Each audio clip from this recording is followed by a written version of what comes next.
ममता झा और आप देख रहे हैं आज तक। बंगाल में कुछ ही दिन में मतदान शुरू होने वाले हैं और उससे पहले आपको बता दें कांग्रेस में अंदरूनी कलह भी शुरू हो गई है। पार्टी नेता आनंद शर्मा ने इंडियन सेक्युलर फ्रंट से कांग्रेस के तालमेल को लेकर अधीर रंजन चौधरी पर सवाल उठा दिए हैं। अब अधीर रंजन चौधरी ने आनंद शर्मा समेत कई नेताओं को एक साथ नसीहत दे डाली।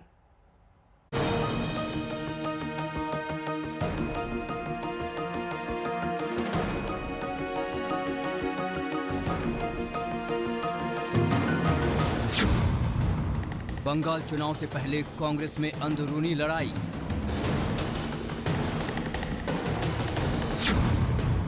लेफ्ट आईएसएफ से गठजोड़ पर आनंद वर्सेस अधीर रंजन।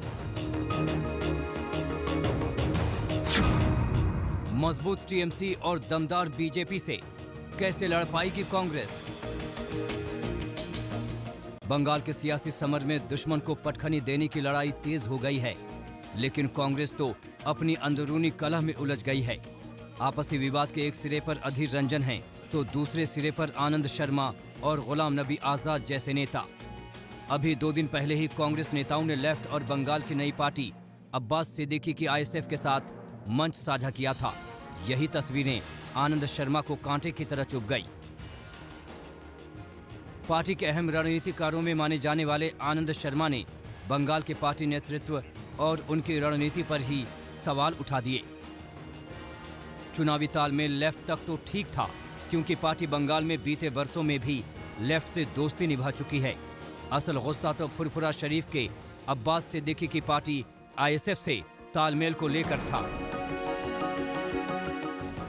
आनंद शर्मा ने ट्वीट कर अधीर रंजन को नसीहत दे डाली। उन्होंने कहा कि सांप्रदायिकता के खिलाफ लड़ाई में कांग्रेस चयनात्मक नहीं हो सकती। हमें सांप्रदायिकता के हर रूप से लड़ना है। पश्चिम बंगाल कांग्रेस अध्यक्ष की मौजूदगी और समर्थन पीड़ादायक और शर्मनाक है। उन्हें सफाई देनी चाहिए। आनंद शर्मा ने यह भी ट्वीट किया कि आईएसएफ और ऐसे अन्य दलों के साथ कांग्रेस का गठबंधन पार्टी के मूल विचारधारा गांधीवाद और नेहरूवादी धर्मनिरपेक्षता के खिलाफ है, जो कांग्रेस पार्टी की आत्मा है। इन मुद्दों को लेकर कांग्रेस कार्य समिति में चर्चा होनी चाहिए थी। जिस रैली का जिक्र कर आनंद शर्मा ने अधीर रंजन पर सवाल उठाए, उसका जवाब भी फौरन मिला। What I am doing, everybody is being communicated to my higher command. Is the CWC aware of it, sir? My leadership has been aware. सुना आपने। अधीर रंजन के मुताबिक बंगाल के सियासी गठजोड़ की पूरी जानकारी कांग्रेस हाईकमान को है, लेकिन सफाई के बाद आनंद शर्मा पर अधीर ने बड़ा हमला किया। लड़ाई का अगला दौर ट्विटर पर शुरू हुआ। उन्होंने ट्वीट कर कहा कि सीपीएम के नेतृत्व वाला मोर्चा बंगाल में धर्मनिरपेक्ष गठबंधन का नेतृत्व कर रहा है, जिसमें कांग्रेस एक अभिन्न अंग है। हम बीजेपी की सांप्रदायिक और विभाजनकारी राजनीति और एक निरंकुश शासन को हराने के लिए दृढ़ हैं।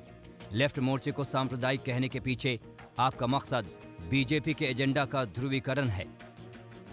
सिर्फ आनंद शर्मा ही क्यों, गुलाम नबी आजाद भी अधीर के निशाने पर आ गए। बंगाल कांग्रेस अध्यक्ष ने कहा कि जो लोग पार्टी को मजबूत करना चाहते हैं, वो 5 राज्यों में प्रचार करें, न कि बीजेपी को फायदा पहुंचाने के लिए बयान दें। वरिष्ठ कांग्रेसियों का एक गुट सिर्फ अपने फायदे के लिए मौका तलाशना बंद करे और प्रधानमंत्री की तारीफ कर वक्त जाया न करे।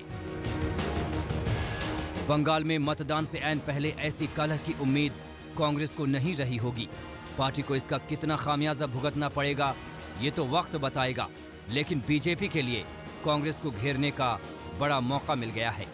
दिल्ली से मौसमी सिंह के साथ इंद्रजीत कुंडू, कोलकाता आज तक। इस बार ममता से ताज छीनकर सत्ता तक पहुंचने का ख्वाब देखने वाली बीजेपी को कांग्रेस की घेरेबंदी का मौका मिल गया है। इस मुद्दे पर अब राजनीति भी तेज हो गई है। ठीक है आनंद शर्मा जी, आपने जो ट्वीट किया और जो प्रश्न खड़े किए, वो तो सारी देश की जनता के सामने प्रश्न है।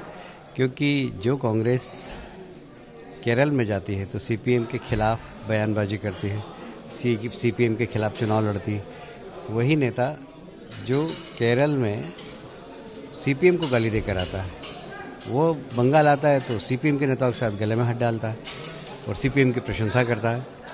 तो क्या आइडियोलॉजी है? आज मेरा ख्याल है कि कांग्रेस के नेता भी कंफ्यूज हैं और कार्यकर्ता भी कंफ्यूज है और समझ में नहीं आता कि कांग्रेस क्या संदेश देना चाहती है, क्या उनकी आइडियोलॉजी है। एक राजनीतिक पार्टी का ये भी कर्तव्य होता है कि ज़्यादा से ज़्यादा लोगों को, संगठनों को, संस्थानों को अपनी विचारधारा में तब्दील करें। भारतीय जनता पार्टी भी कोशिश करती है कि अच्छी से अच्छी भली संस्थाएं जो हैं वो सांप्रदायिक हो जाएं। हमारी कोशिश होनी चाहिए कि तमाम ऐसी संस्थाएं जो भूली भटकी हैं या दूसरी गलत विचारधारा में हैं वो अपना मत बदलें। तो क्या परिस्थिति है ये बंगाल कांग्रेस को देखना चाहिए। आनंद शर्मा जी की भी बात को ध्यान में रखना चाहिए कि केवल चुनाव के लिए हम किसी से गठजोड़ या गठबंधन नहीं करें, लेकिन अगर उनमें बदलाव आ रहा है और सिंसियर बदलाव आ रहा है तो फिर स्वागत योग्य कदम है।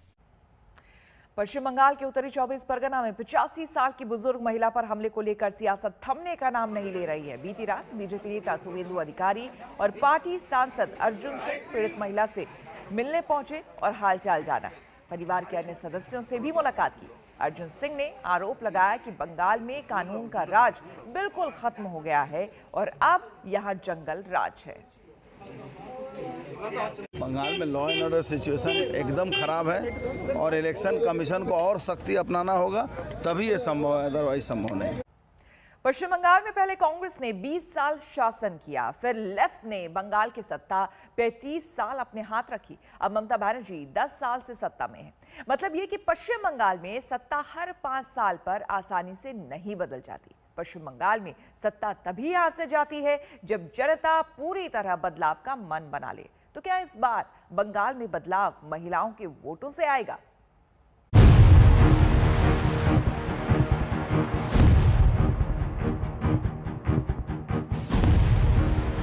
पहले पोस्टर तृणमूल कांग्रेस लाई बंगाल को अपनी बेटी चाहिए, फिर पोस्टर लाती है बीजेपी ये लिखते हुए कि बंगाल को बेटी चाहिए बुआ नहीं, और फिर इसके बाद कोलकाता की सड़कों पर एक बुजुर्ग मां का जख्मी चेहरा आता है पोस्टर पर चिपका हुआ।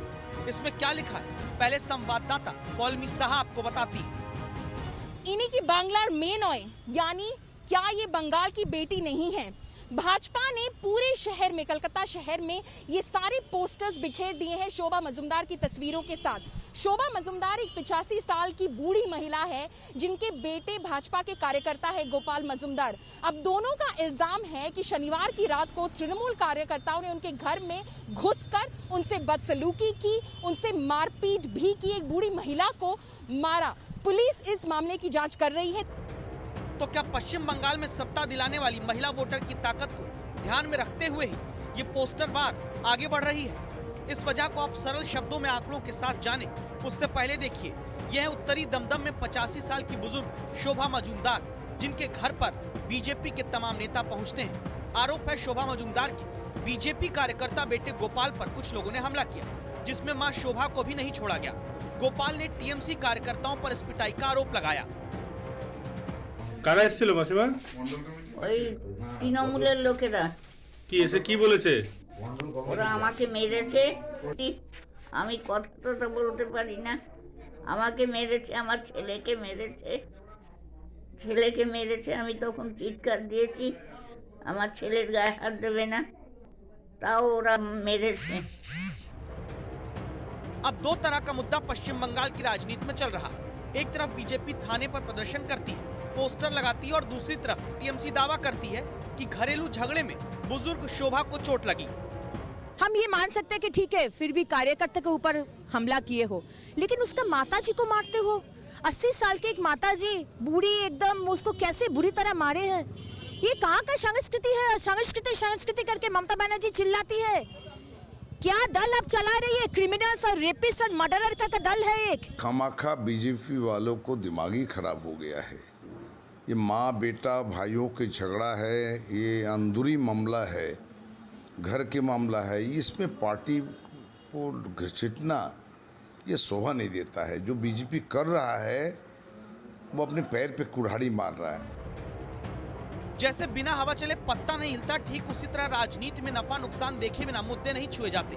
महिलाओं का मुद्दा पश्चिम बंगाल की सियासत में प्रमुखता से उठाए जाने के पीछे महिला वोटर की ताकत है। पश्चिम बंगाल में महिला वोटर 49% है। दावा है 7 करोड़ 20 लाख वोटर में से 3 करोड़ 50 लाख महिलाएं हैं। महिला मतदाता ही अब तक ममता बनर्जी के लिए सत्ता की ताकत कैसे बनती रही, इसका भी हिसाब जानिए। पश्चिम बंगाल में पिछले 2 चुनाव से महिलाओं का मतदान कुल मतदान के मुकाबले ज्यादा होता है। 2011 में 84% से ज्यादा महिलाओं ने वोट दिया तो ममता बनर्जी 184 सीटें जीत कर आई थी और 2016 में भी 82% कुल मतदान के मुकाबले 83% महिलाओं ने आगे आकर वोट डाला और इस चुनाव में ममता की सीट का आंकड़ा 200 के पार था। महिलाओं का वोट इसीलिए 2021 में भी सत्ता का फैसला करने वाला माना जा रहा है, जहां टीएमसी और बीजेपी के बीच अब बेटी के सम्मान में सियासत मैदान में हो रही है।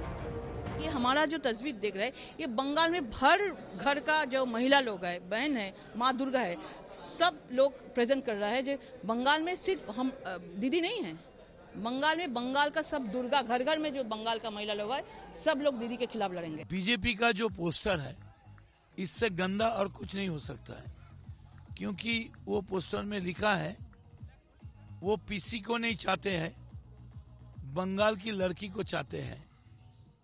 तो पीसी कैसे होती है अगर वो बंगाल की माँ नहीं होती है? तो ये बंगाल को जो माँ है, बंगाल की जो जनाना है, हमारी अम्मा है, माँ है, सबको अपमान किया। क्योंकि ममता बनर्जी पीसी है तो सही, लेकिन किसी का तो बेटी है। बेटियों का मुद्दा सिर्फ सत्ता की लड़ाई का हथियार न रह जाए, दस्तक इसीलिए जरूरी है क्योंकि राजनीतिक हत्याओं के मामले में देश में नंबर 1 पश्चिम बंगाल, महिलाओं से अपराध के मामले में भारत में तीसरे नंबर पर है। पौलमी साहा और प्रेमा राजाराम के साथ इंद्रजीत कुंडू, कोलकाता आज तक।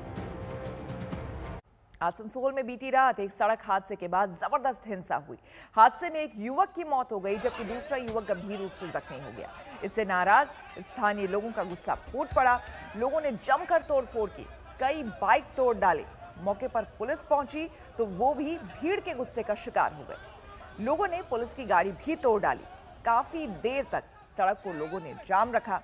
स्थानीय लोगों ने इस हादसे के लिए पुलिस को ही जिम्मेदार ठहराया। नमस्कार, मैं हूं अंजना ओम कश्यप। हमें उम्मीद है ये वीडियो आपको पसंद आया होगा। लेटेस्ट खबरों के लिए यूं ही देखते रहिए आज तक और इस वीडियो के पसंद आने पर लाइक, शेयर एंड सब्सक्राइब करना ना भूलें।